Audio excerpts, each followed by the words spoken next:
कहानी की शुरुआत में ही हम देखते हैं कि एक आदमी बहुत ही भयंकर तरीके से गोली लगी हुई है और वो गर्म चाकू से अपने पैर से गोली निकालने की कोशिश कर रहा है। दूसरी तरफ उसी घर के बेसमेंट में एक खतरनाक असासिन और एक स्नाइपर भी बहुत ही बुरी तरह घायल हैं। उनके पेट में गोली लगी है, इसलिए वो भी अपने घाव पर अल्कोहल डालकर खुद को बचाने की कोशिश कर रहा है और पेट काटकर गोली निकालने की कोशिश कर रहा है। और उसी घर के एक कमरे के कोने में एक मासूम लड़की डर के मारे सिकुड़ कर बैठी है। उनकी ये हालत कैसे हुई, ये जानने के लिए हमें कुछ महीने पहले वापस जाना पड़ेगा। हम देखते हैं कि एक सुंदर फैमिली है। सुंदर सुबह के साथ उनका दिन भी बहुत ही सुंदर तरीके से शुरू होता है। उसी घर में हम कार्टर और उसकी पत्नी सारा को देखते हैं और उनके घर के सामने के मैदान में उनका बेटा अपने पालतू के साथ खेल रहा होता है। वे अपने बच्चे को देखते हैं और उसके भविष्य के बारे में बात कर रहे होते हैं। उस बच्चे के हाथ में एक बलून होता है। कार्टर और सारा इस तरह एक दूसरे से बातें कर रहे होते हैं। तभी वे देखते हैं कि उनका बच्चा जमीन पर गिर जाता है और बिल्कुल भी हिलडुल नहीं रहा है। सारा कार्टर से कहती है कि वो जाकर देखे कि क्या हुआ है, लेकिन कार्टर उसकी बात पर ज्यादा ध्यान नहीं देता। इसके बाद सारा घर के अंदर चली जाती है, लेकिन हम देखते हैं कि उनका बेटा खेलते हुए ठोकर खाकर गिर जाता है और एक बड़े पत्थर से टकराता है। इसके चलते वह बच्चा वहीं पर मर जाता है। कुछ दिन बाद हम कार्टर को उसके बेटे की कब्र पर जाते हुए देखते हैं और उस कब्र के पास हम एक छोटी प्यारी लड़की को देखते हैं जिसका नाम इसाबेल है। सभी लोग इसाबेल को बर्ड कहकर बुलाते थे, लेकिन इस नाम से इसाबेल बिल्कुल खुश नहीं थी। इसाबेल उस छोटे लड़के की कब्र के पास आती है और कब्र से बात करते हुए अपना परिचय देती है कि उसका नाम इसाबेल है। इसाबेल के हाथ में एक कैमरा होता है जिसे वह हमेशा अपने पास रखती है, क्योंकि उसके पिता ने उसे मरने से पहले यह दिया था। वह हमेशा कैमरा अपने हाथ में लेकर घूमती रहती थी, लेकिन उसे ये नहीं पता था कि यही कैमरा उसकी जिंदगी में एक भयानक और डरावनी घटना को कैद कर लेगा। हर दिन की तरह आज भी वो कैमरे से फोटो खींच रही होती है। तभी हम उसके गार्जियन को देखते हैं जिसका नाम रोजर है। रोजर उससे कहता है कि पूरे दिन कैमरा लेकर घूमने के बजाय तुम्हें अपनी माँ के साथ रहना चाहिए। ये कहकर वो इसाबेला को उसकी माँ के पास भेज देता है। जब इसाबेला वहाँ पहुँचती है तो दूर से देखती है कि उसकी माँ के साथ दो आदमी खड़े हैं। उनमें से एक उसकी माँ का बॉडीगार्ड होता है और दूसरा एक पादरी जो फ्यूनरल कराने आया होता है। वहाँ इसाबेला के किसी करीबी रिश्तेदार का अंतिम संस्कार चल रहा होता है। इसाबेला दूर खड़े होकर कैमरे से उनकी तस्वीरें ले रही होती हैं। तभी अचानक हम देखते हैं कि कोई पादरी को गोली मार देता है। ये देखते ही बॉडीगार्ड तुरंत अपनी गन निकाल लेता है, लेकिन किसी को संभलने का मौका मिलने से पहले ही दूर से एक स्नाइपर बॉडीगार्ड को भी शूट कर देता है। ये सब देखकर वहाँ खड़ी महिला यानी इसाबेला की माँ डर के मारे पत्थर की तरह जम जाती है। तभी वो स्नाइपर जंगल से बाहर निकलकर सामने आता है। आखिर ये स्नाइपर कौन है और वो इस तरह बेवजह हत्याएं क्यों कर रहा है, ये हम थोड़ी देर बाद जानेंगे। असल में ये आदमी एक हिटमैन था, या यूं कहो एक असासिन। मतलब पैसों के बदले लोगों को मारना ही उसका पेशा था। उसके चेहरे पर पूरी तरह से एक काला मास्क लगा हुआ था, जिसकी वजह से उसका चेहरा बिल्कुल भी दिखाई नहीं दे रहा था। वो धीरे धीरे उस महिला की तरफ बढ़ने लगता है। इधर इसाबेला दूर खड़ी होकर ये सारी घटनाएं कैमरे में कैद कर रही होती है। आगे बढ़ते हुए वो फिर से अपने 9mm पिस्टल से बॉडीगार्ड पर गोली चलाता है और वहीं उसका किस्सा खत्म कर देता है। अब वो आदमी उस महिला के पास आता है और आखिरकार अपना मास्क उतार देता है। तब वो महिला उसे पहचान लेती है। उसका नाम शेड होता है। शेड उससे कहता है, मैं जानता हूँ मुझे इस हाल में देखकर तुम यकीन नहीं कर पा रही होगी, लेकिन मेरे पास कोई और रास्ता नहीं है। मैं पैसों के बदले लोगों को मारता हूँ। मुझे तुम्हें मारने का भी कॉन्ट्रैक्ट मिला है, इसलिए अब तुम्हें भी मरना होगा। इतना कहकर वो गोली चला देता है और उस महिला की मर्डर कर देता है। फिर उसकी लाश को पास की एक कब्र में फेंक देता है। अपनी आंखों के सामने माँ की इतनी बेरहमी से मर्डर होते देख इसाबेला बुरी तरह डर जाती है, लेकिन उसी पल वो मास्क खुले हुए उस आदमी की एक फोटो खींच लेती है। सैड को जरा भी अंदाजा नहीं होता कि उसके सारे गुनाह कैमरे में रिकॉर्ड हो चुके हैं। वो एक एक करके लाशों को कब्र में डालता जाता है और ऊपर से मिट्टी डालकर सब कुछ छुपाने की कोशिश करता है। इसाबेल वहाँ से भागकर गाड़ी की तरफ आती है और रोजर को ढूंढने लगती है, लेकिन रोजर वहाँ मौजूद नहीं होता। नतीजा ये होता है कि वो रोजर को कहीं भी नहीं ढूंढ पाती। इधर हम देखते हैं कि रोजर इसाबेल को ढूंढते ढूंढते उसी कब्रिस्तान में पहुंच जाता है और जोर जोर से उसका नाम लेकर पुकारने लगता है। तभी इसाबेल उसकी आवाज सुन लेती है और रोजर भी उसकी आवाज सुन लेता है। इसाबेल दौड़कर आती है और रोजर को समझाने लगती है कि वो उस आदमी के पास न जाए, लेकिन तब तक रोजर सैड नाम के उस असासिन के पास पहुंच चुका होता है और उससे पूछता है कि क्या उसने किसी छोटी बच्ची को देखा है। सैड तुरंत समझ जाता है कि अब तक उसके किए हुए सारे कारनामे कोई न कोई देख चुका है, इसलिए वो दिमाग लगाकर रोजर को खत्म करने की प्लान बनाने लगा है। उसी वक्त वहाँ इसाबेल भी पहुंच जाती है। सैड इशारा करके कहता है, वो लड़की तो तुम्हारे पीछे ही खड़ी है। इतना कहते ही वो रोजर के सिर पर सीधा हेडशॉट मार देता है और वहीं उसकी जान ले लेता है। ये देखकर इसाबेल जोर से चीख पड़ती है। अब सैड की नजर इसाबेल पर पड़ती है। वो देखता है कि उसके हाथ में एक कैमरा है और वो समझ जाता है कि शायद इस बच्ची ने कुछ न कुछ तस्वीरें खींच ली हैं। सैड ये भी भूल जाता है कि वो सिर्फ एक छोटी बच्ची है। हालांकि सैड एक खूंखार असासिन है, लेकिन उसके कुछ सख्त नियम होते हैं जिन्हें वो हमेशा मानता आया है। वो कभी बच्चों को मारने का कॉन्ट्रैक्ट नहीं लेता, लेकिन आज अगर वो अपने उस नियम पर कायम रहता है तो उसे अपनी जिंदगी हमेशा के लिए खोनी पड़ सकती है। और अगर वो बच्ची को मार देता है तो उसकी जिंदगी का सबसे सख्त नियम टूट जाएगा। वो कुछ पल दुविधा में रहता है, लेकिन आखिरकार फैसला करता है कि वो इस बच्ची को मारने से पीछे नहीं हटेगा। वो नहीं चाहता कि दुनिया उसका असली चेहरा देखे, इसीलिए वो इसाबेल पर गोलियां चलाना शुरू कर देता है। इसाबेल जान बचाने के लिए वहाँ से भागने लगती है और सैड उसका पीछा करता है। भागते भागते काफी दूर जाने के बाद इसाबेल को एक घर दिखाई देता है और यही वो घर था जो कार्टर का था, जिसे तुमने मूवी की शुरुआत में देखा था।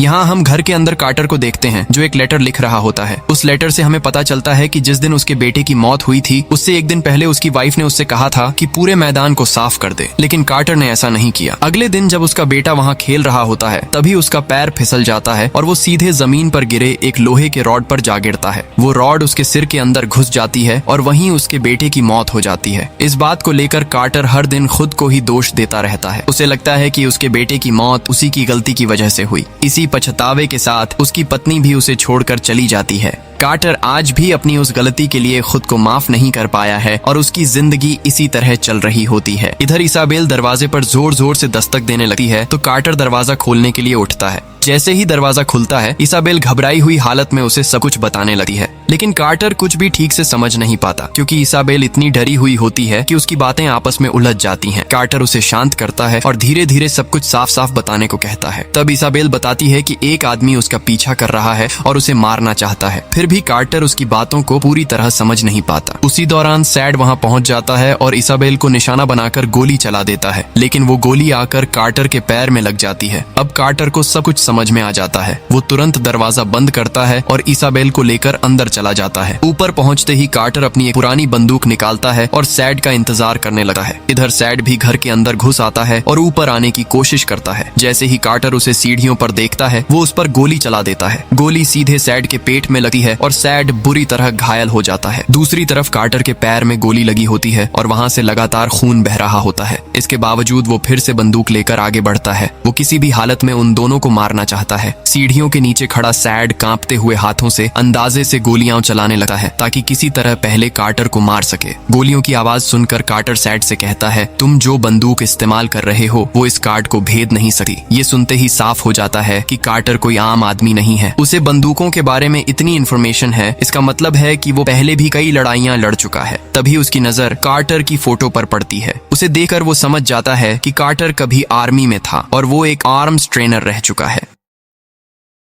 इसके बाद वो कार्टर की बंदूक की तरफ ध्यान देता है और उससे कहता है, तुम्हारे पास एक शॉटगन है लेकिन इसकी रेंज बहुत कम है क्योंकि ये शॉटगन काफी पुरानी है। अगर तुम सच में मुझे मारना चाहते हो तो तुम्हें नीचे आना ही पड़ेगा। ये सुनकर कार्टर भी समझ जाता है कि असल में सामने वाला शख्स यानी सैड भी कोई कम नहीं है। सच तो ये है कि कार्टर चाहे जितना भी ट्रेनिंग पाया हुआ हो, इस वक्त उसके पास सैड से टक्कर लेने के लिए कोई सही हथियार नहीं है। जो हथियार है उससे भी कुछ खास होने वाला नहीं क्योंकि उसके पास सिर्फ 2 ही गोलियां बची हैं। अब कार्टर दिमाग से खेलना शुरू करता है। वो सैड को डराने की कोशिश करता है और कहता है, अगर तुम तुरंत मेरे घर से नहीं निकले तो मैं पुलिस को कॉल कर दूंगा। ये सुनते ही सैड फोन ढूंढना शुरू कर देता है और आखिरकार उसे टेलीफोन मिल जाता है। जब वो फोन उठाता है तो देखता है कि लाइन पहले से ही कटी हुई है, मतलब कार्टर चाहकर भी कॉल नहीं कर सकता। सैड कार्टर से कहता है, तुम तो अच्छा गेम खेलना जानते हो, फोन की लाइन तो पहले से ही कटी हुई है। तब कार्टर कहता है, मेरे पास एक मोबाइल फोन भी है। ये सुनकर सैड देखता है कि वो मोबाइल नीचे फर्श पर पड़ा हुआ है। वो कार्टर से कहता है, तुम मुझसे बच नहीं पाओगे, मैं तब तक यहीं रहूंगा जब तक तुम्हें मार नहीं देता। फिर वो आगे कहता है, हालांकि तुम्हारे पास बचने का एक रास्ता है। अगर तुम जिंदा रहना चाहते हो तो उस छोटी बच्ची को नीचे भेज दो। उसने मेरा चेहरा देख लिया है। मेरा तुम्हारे साथ कोई दुश्मनी नहीं है क्योंकि तुमने मेरा चेहरा नहीं देखा, इसलिए मैं तुम्हें जिंदा छोड़ दूंगा। बस उस बच्ची को मेरे हवाले कर दो। इधर हम देखते हैं कि एक पुलिस वाला कार्टर के घर की तरफ बढ़ रहा होता है। उधर कार्टर अपने मन में फैसला कर चुका होता है कि चाहे कुछ भी हो जाए वो इसाबेला को नीचे नहीं भेजेगा। सैड उसे थोड़ा वक्त देता है। उसे पता है कि कार्टर के पैर में गोली लगी है और शायद काफी ज्यादा ज्यादा खून बह चुका है, वो ज्यादा देर तक ऊपर नहीं टिक पाएगा। इलाज के लिए उसे आखिरकार नीचे आना ही पड़ेगा। लेकिन कार्टर इसाबेला को छोड़कर नीचे जाने के बजाय एक खौफनाक फैसला लेता है। वो इसाबेला से कहता है कि बगल वाले कमरे में एक फर्स्ट एड बॉक्स पड़ा है। जब इसाबेला वो लेकर आती है तो कार्टर सबसे पहले फर्स्ट एड बॉक्स से एक मुट्ठी दर्दनाशक गोलियां खा लेता है। फिर वो इसाबेला से कहता है कि अपनी आंखें बंद कर ले। इसके बाद वो चाकू को गर्म करता है और अपने पैर से गोली निकाल देता है। उधर सैड भी अपनी हालत बिगड़ती देख लेता है। वो अपने जख्म पर शराब डालकर उसे पहले कीटाणु मुक्त करता है। फिर अपने हाथ में पकड़े चाकू से पेट चीर कर गोली निकालता है और अपने पेट पर बैंडेज बांध लेता है। भयंकर रूप से घायल होकर दोनों ही पूरी तरह थक चुके होते हैं और दोनों जानते हैं कि ये लड़ाई इतनी आसानी से खत्म होने वाली नहीं है। कार्टर इसाबेला को अपने बेटे की कहानी सुनाता है और बताता है कि उसे खोने के बाद वो कितना टूट चुका है। वो इसाबेला को भरोसा दिलाता है कि चाहे कुछ भी हो जाए, जब तक उसकी सांसें चल रही हैं, वो उसे कोई नुकसान नहीं होने देगा। अब कार्टर घर में मौजूद सारे कांच के बल्ब इकट्ठा करता है, उन्हें तोड़ देता है और सीढ़ियों पर बिखेर देता है ताकि अगर सैड ऊपर आए तो उसके पैरों में कांच के टुकड़े चुभ जाएं। लेकिन कार्टर एक बात को लेकर बहुत परेशान है। उसकी बंदूक में सिर्फ एक ही गोली बची है। हालांकि ये बात सैड नहीं जानता। कार्टर इसाबेला से कहता है कि उनके पास यहाँ से भागने का एक रास्ता है, वो है घर के पीछे की तरफ। लेकिन फिर वो बताता है कि उसके पैर में गोली लगी है, इसलिए वो भाग नहीं सकता। इसाबेला को अकेले ही उसी रास्ते से भागना होगा। ये सुनकर इसाबेला साफ मना कर देती है। वो कहती है कि वो उसे अकेला छोड़कर कभी नहीं जाएगी। वो अपने माँ बाप के बारे में बताती है कि कैसे उसकी आंखों के सामने उन्हें मार दिया गया था। वो ये भी बताती है कि उसने उस आदमी की फोटो खींच ली है। ये सुनकर कार्टर उससे कैमरे की रील निकालने को कहता है। कार्टर उस फिल्म को निकालकर एक प्लास्टिक बैग में डाल देता है। फिर वो इसाबेला से कहता है कि खिड़की से उसे डस्टबिन में फेंक दे ताकि वो किलर उसे ढूंढ न पाए।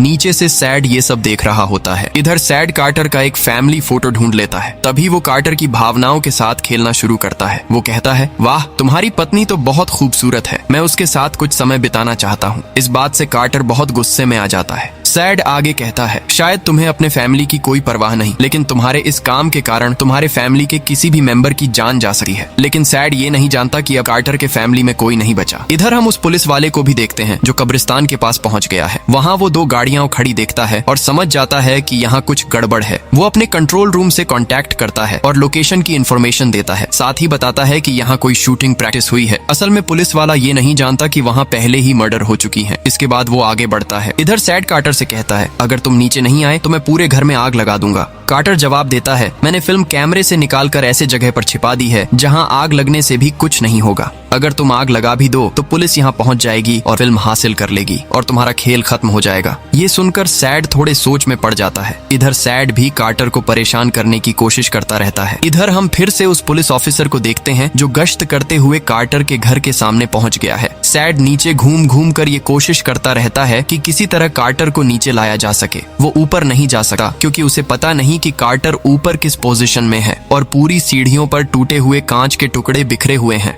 कुछ समय बाद कार्टर नोटिस करता है कि नीचे से कोई आवाज नहीं आ रही। उसे लगता है कि शायद सैड वहां से चला गया है। तब कार्टर चिल्लाते हुए कहता है, मैं बच्ची को नीचे भेज रहा हूँ, लेकिन कोई जवाब नहीं आता। कार्टर सोचता है कि शायद वो सच में चली गई है, इसलिए वो धीरे धीरे नीचे जाने की कोशिश करता है। इसी दौरान इसाबेला उसे रोकने की कोशिश करती है और नीचे जाने से मना करती है। उसे बहुत डर लग रहा होता है क्योंकि वो नहीं चाहती कि कोई और मरे। कार्टर इसाबेला को बताता है, मैं बस ये जानना चाहता हूँ कि वो अभी है या चला गया। कार्टर नीचे आता है तो देखता है कि वहाँ सिर्फ सैड की जूतों की जोड़ी पड़ी हुई है, लेकिन सैड खुद वहाँ मौजूद नहीं है। थोड़ा और नीचे जाने पर कार्टर समझ जाता है कि सैड ने उसके साथ चालाकी की है। उसने जूते उतार दिए थे ताकि वो बाहर से होकर छत के रास्ते चुपचाप ऊपर चढ़ सके। ये समझते ही कार्टर ऊपर वापस जाने की कोशिश करता है। उसी वक्त इसाबेला तुरंत बाथरूम में जाकर खुद को लॉक कर लेती है। जब उसे पैरों की आहट सुनाई देती है तो वो जानने की कोशिश करती है कि ये कार्टर है या सैड। तभी हम देखते हैं कि सैड नंगे पांव आगे बढ़ रहा है। उसी समय कार्टर भी वहाँ पहुँच जाता है। जैसे ही वो सैड को देखता है उस पर बंदूक तान देता है। सैड भागने की कोशिश में नीचे गिर जाता है और गिरते वक्त सीढ़ियों पर पड़े कांच के सारे टुकड़े उसके पैरों में घुस जाते हैं। ये देखकर कार्टर उसका मजाक उड़ाने लगता है, जिससे सैड और ज्यादा गुस्से में आ जाता है। तभी सैड देखता है कि बाहर पुलिस की गाड़ी आ चुकी है। जैसे ही पुलिस दरवाजे पर दस्तक देती है, सैड तुरंत गोली चला देता है। सैड बाहर निकलता है तो ऊपर की बालकनी से कार्टर उस पर बंदूक तान कर उसे सरेंडर करने को कहता है। हकीकत ये होती है कि कार्टर की बंदूक में एक भी गोली नहीं होती, फिर भी वो ऐसा दिखाता है जैसे अभी गोली चला देगा। लेकिन सैड को ये पता नहीं होता। वो हंसते हुए कहता है, तुम्हारी बंदूक बहुत पुरानी है, इससे शॉट लेकर तुम मेरा कुछ नहीं बिगाड़ सकते। इसके मुकाबले मेरी ये छोटी सी पिस्टल तुम्हारा चेहरा उड़ाने के लिए काफी है। ये कहते ही कार्टर तुरंत वापस घर के अंदर छिप जाता है। मौका देखकर सैड पुलिस अफसर को पिस्टल के बट से मारता है, उसे बंधक बना लेता है और उसकी गाड़ी को कार्टर के पार्किंग एरिया में खड़ा कर देता है ताकि बाहर से गुजरने वाली दूसरी पुलिस को कोई शक न हो। घर के अंदर लाकर वो पुलिस वाले को एक कुर्सी से बांध देता है और कार्टर को चेतावनी देता है कि अगर उसने बच्ची को उसके हवाले नहीं किया तो वो उसी पुलिस वाले का सिर उड़ा देगा। कार्टर की तरफ से कोई जवाब न मिलने पर सैड हथौड़े से पुलिस वाले पर बेरहमी से टॉर्चर करना शुरू कर देता है।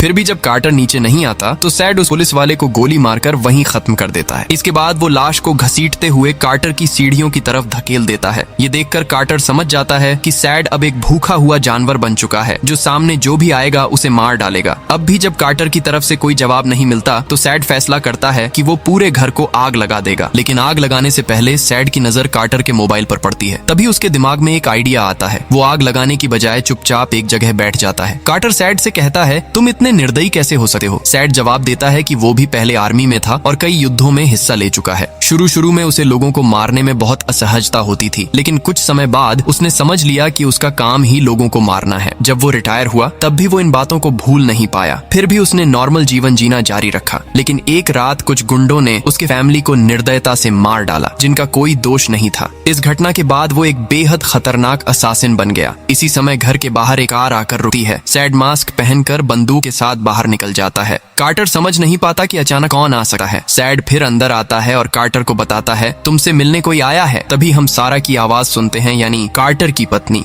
कार्टर कुछ समझ पाता उससे पहले सैड कहता है कि उसने खुद उसे कॉल करके यहाँ बुलाया है। अब कार्टर के पास दो विकल्प हैं, एक तरफ उसकी पत्नी की जिंदगी, दूसरी तरफ उस मासूम बच्ची की। इस स्थिति में कार्टर पूरी तरह निराश हो जाता है। वो फैसला करता है कि वो खुद सैड के सामने आत्मसमर्पण करेगा। वो इसाबेला को अपने हाथ में शॉटगन पकड़ाकर कहता है कि चाहे कुछ भी हो जाए वो नीचे न आए और अगर सैड उसे मारने आए तो पहले ही गोली चला दे। सभी बातें समझाकर कार्टर सैड के सामने खड़ा हो जाता है। लेकिन सैड कहता है, तुम मेरे सामने आकर जैसे अबुल की तरह खड़े हो गए हो। अगर मैं तुम्हें छोड़ दूं तो मेरे पाप होंगे। मेरी वो बच्ची और उसका कैमरा अब सेफ है। फिर सैड कार्टर के पैर में एक गोली चला देता है। गोली की आवाज सुनकर इसाबेला धीरे धीरे नीचे उतरती है। इसे देखकर सैड कहता है कि अगर उसने कैमरा उसे नहीं दी तो वो सबको मार डालेगा। तभी कार्टर देखता है कि सैड उसकी तरफ एक चाकू निकाल रहा है। तभी उनके घर के जनरेटर का तेल खत्म हो जाता है और चारों तरफ आधा अंधेरा छा जाता है। इसी मौके का फायदा उठाते हुए कार्टर सैड पर हमला कर देता है। वो बहुत तेजी से चाकू से सैड की गर्दन पर वार करता रहता है। सैड के हाथ में जो गन है उससे आग निकलती है और कार्टर के पेट पर लगी है। इधर सारा जल्दी से बाहर जाकर गाड़ी से पुलिस बॉक्स को कॉल करती है और सब कुछ बता देती है। सब कुछ शांत होने के बाद इसाबेला गन लेकर सैड की तरफ बढ़ती है। वो एक शॉट फायर करती है लेकिन गन से कोई गोली नहीं निकलती क्योंकि उसमें कोई गोली नहीं थी। अब सैड अपनी बंदूक इसाबेला की तरफ तानता है लेकिन इसाबेला वहाँ से एक बाल भी नहीं हिलाती। कुछ समय तक सैड उसे निशाना बनाता है लेकिन अंत में वह इसाबेला को गोली नहीं मारता। इतना समय गुजरने के बाद सैड धीरे धीरे मर जाता है और वहीं ढल जाता है। सैड की मौत के बाद इसाबेला दौड़कर कार्टर के पास आती है और देखती है कि कार्टर अब भी जिंदा है। वो खुश हो जाती है क्योंकि उसने अपने माता पिता को खोने का दर्द भूलकर अब कार्टर को अपने पिता की तरह स्वीकार कर लिया है। कार्टर भी महसूस करता है कि उसका खोया हुआ बच्चा वापस आ गया है। अब कार्टर का फैमिली फिर से पूरा हो जाता है और इसी के साथ मूवी का अंत हो जाता है।